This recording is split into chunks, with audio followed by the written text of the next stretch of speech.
గత కొద్ది రోజులుగా తల్లికి వందనం పథకం అమలు పైన అనేక రకాలుగా బురద జల్లి ప్రజల్ని మభ్యపెట్టే ప్రయత్నం చేస్తా ఉన్నారు వైఎస్ఆర్ కాంగ్రెస్ పార్టీ నాయకులు.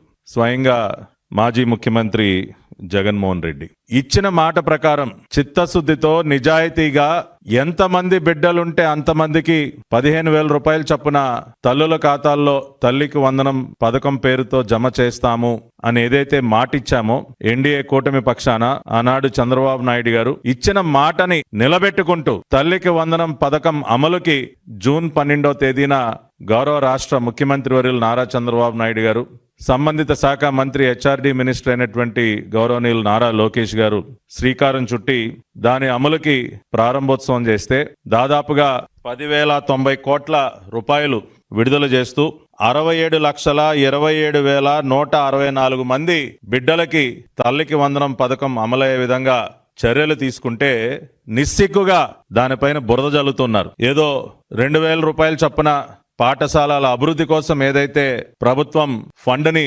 ఉంచటం జరిగిందో ఆ డబ్బులేదో నారా లోకేష్ గారి అకౌంట్లోకి వెళ్లిపోయాయని అకారణంగా బురద జల్లే కార్యక్రమం వేస్తే నారా లోకేష్ గారు సవాల్ విసరటం జరిగింది.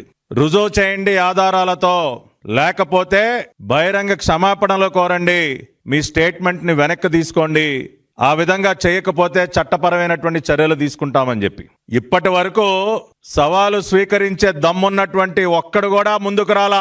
ఇచ్చినటువంటి టైం అయిపోయింది.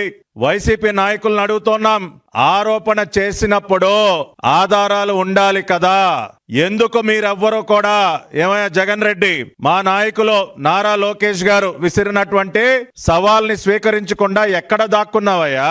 తాడేపల్లి కొంపలో ఉన్నావా, బెంగళూరు కొంపలో ఉన్నావా, ఇడుపులపాయ కొంపలో ఉన్నావా, ఏ కొంపలో దాక్కున్నావయ్యా?